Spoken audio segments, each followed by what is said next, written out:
Hi everyone, I'm Rachel Beauchene. Thank you for the reminder, Ravina. I just have a few thank yous to do quick. In the back I have some lady vets with me that came for support, and then also my friend Suzanne, who was with me from lacrosse. She initially had intended to come up with me, and I'm very grateful that she did. She lost a friend over the last day, so I'm very grateful for her, to still come with me today and support me. So, and thank you to Ravina and Kelly and Lynn Johnson from Wakasa for setting this up and asking if I would come, and providing the invisible award too. Thank you very much. Another quick thank you that I want to do is I'm now friends with a couple of people that have that were interviewed on the Invisible War. Trina McDonald is a very, very wonderful lady. And actually, I'm sure if you read the poster that I started a nonprofit called Survivors Empowered Through Art, and one of the male survivors on there actually came up with the name for my nonprofit when I was trying to figure that out. And so also Bridget McCoy and Diana Harrell. There's a great bunch of people that are survivors and are very supportive and helpful. So there's a few things that I just want to say quick. There's a couple reasons why I come and I speak out when I'm asked, or I do training. And it's not easy. I want to say that up front, that not every survivor is going to be in a place, and they may never be in a place where they can come do this. And it is hard. It's very hard. Sometimes I make it look easy, but it's not. And there's three reasons why I try to speak out. One, it's to put a face to this epidemic. I think it makes it more of a real situation when people are able to actually see a face instead of just reading about it, in a paper. And also make it, raise awareness that it is, like they mentioned a little bit in the documentary, that it's a people issue. It's not just a military issue. I'll give you a quick example. In August, we had our first fundraiser for my nonprofit, Survivors Empowered Through Art, and I was heading downtown Lacrosse. Lacrosse has about 50,000 people, for those that may not know that. I went into about 20 stores downtown to put up flyers, and within 20 stores, talking to one person at each store in a town of 50,000 people, I had talked to 2 people that had a family member or a close friend that had been affected by military sexual trauma. And then you add in these rapists that are going unpunished and then coming out to society. Occasionally a survivor will post an update on what, their perpetrator's doing. So, hey, look, there's this news article about how, he's the new principal of this elementary school. And, there's just these rapists that are going out into society with, no record at all. And a second reason is also so people know, so victims know especially, that, anyone can be assaulted, regardless of whether it's in or out of the military. Even people that are trained in hand-to-hand combat. When I was assaulted, and I'll touch on it a little bit in a little bit, but when I was assaulted, the previous month I was doing hand-to-hand combat. I was shooting machine guns and throwing, grenades, and here I am being assaulted. So, I like to stress that it doesn't make a victim's not weak, and a lot of the time, there's nothing they could have done necessarily to prevent it. And so somebody shouldn't feel weak or ashamed because they were assaulted, because, like I said, it really can happen to anyone. And the third reason is to be a voice for those that are not in the place to speak, or for those that have taken their lives because of military sexual trauma. When I was assaulted, I didn't have anyone. It was back in 2004, before the military had any sort of resources up and available. So I had no one. And at one point I had become suicidal.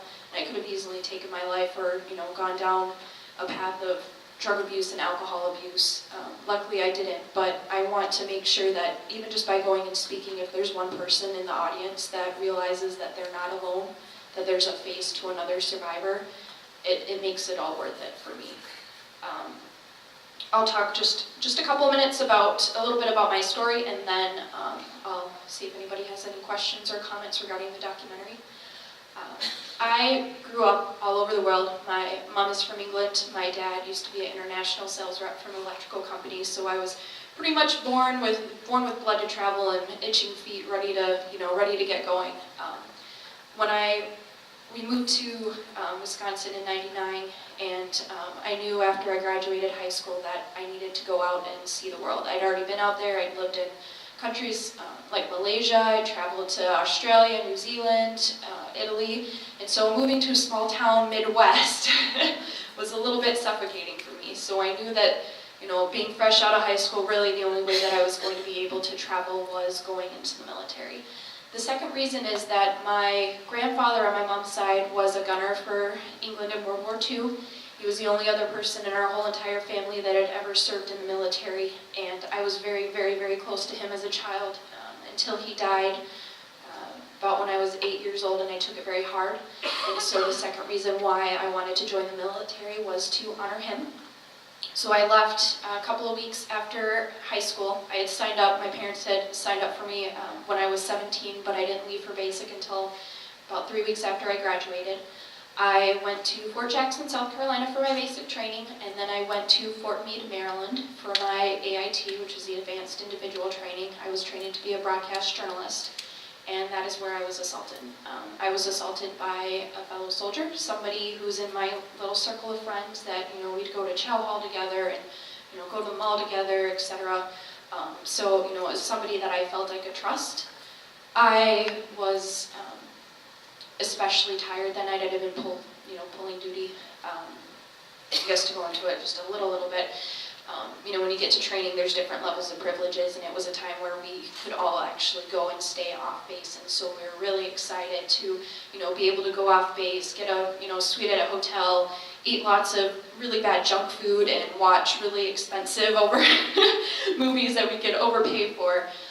And I had been really tired. I had to pull duty, so I was getting there late, when I got there, and everybody was having, fun, just hanging out, watching movies, eating chocolate, and, I did that for a little bit, and I got really tired, and so, I said, I'm really tired, I want to go to sleep, I don't, there's all these little rooms attached, with a joint living room and a little kitchen, and I said, I don't mind sleeping on the floor, the bed, I don't care, wherever, and they're like, well, you pulled duty all day, you're really tired, we're going to stay up, go ahead, pick a bed, lay down. And I don't know how many people are the type where you have to set like 3 alarms to wake up in the morning. Is anybody like that? Yeah.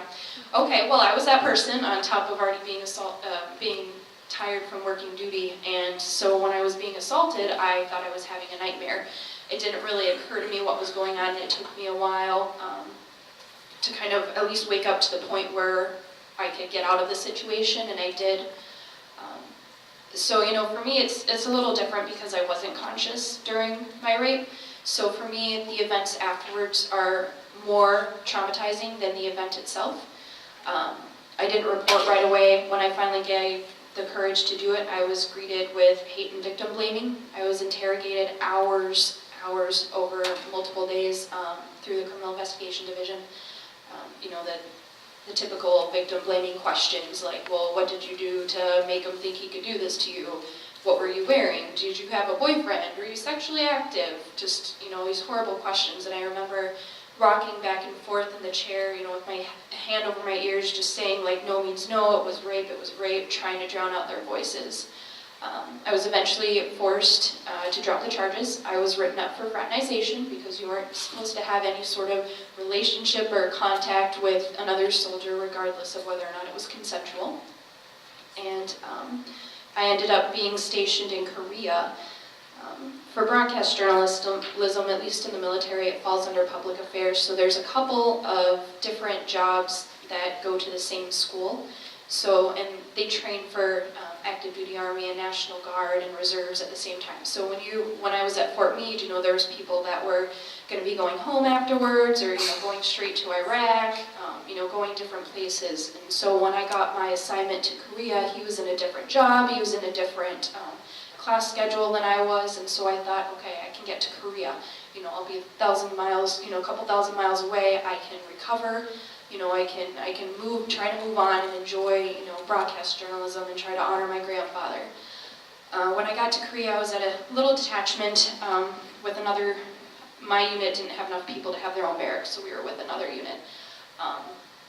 And we had to lock our doors all the time, even during the day, because there was talks about people getting assaulted, about people getting really intoxicated and going into other people's rooms and feeling them up, and all sorts of sexual harassment and assault. And obviously, from being traumatized already, it didn't do me well at all. So I got moved up to headquarters, where I had better access to medical care.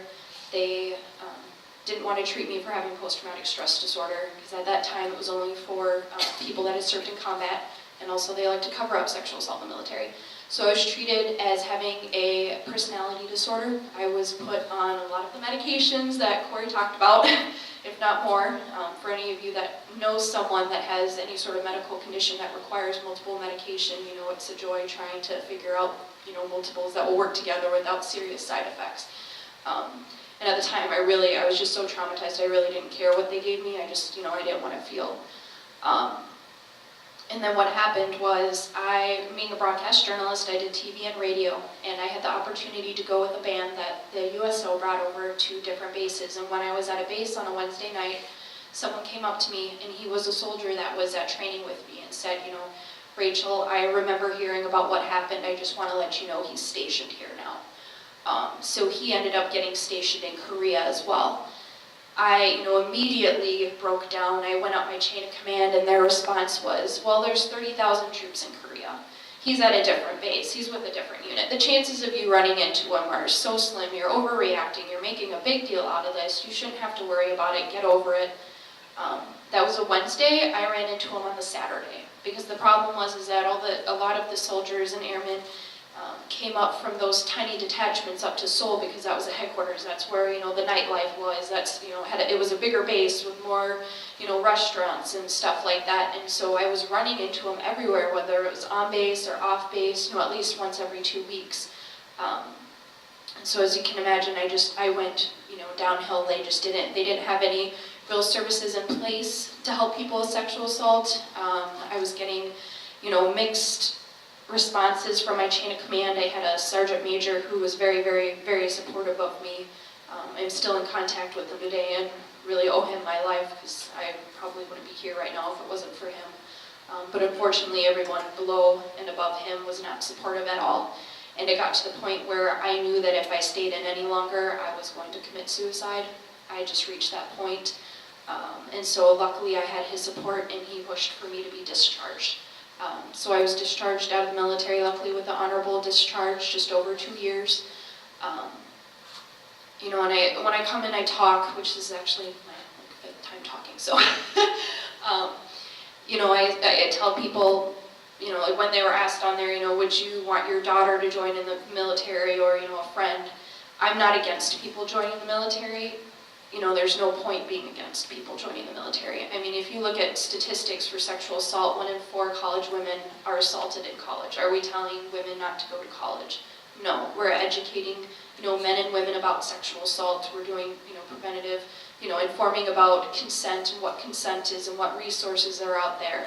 And that's how we're going to make a difference, not by telling people not to enlist because there's a good chance they could be assaulted. It's by making them aware of the statistics, aware of the resources, what consent means, and trying to make a difference.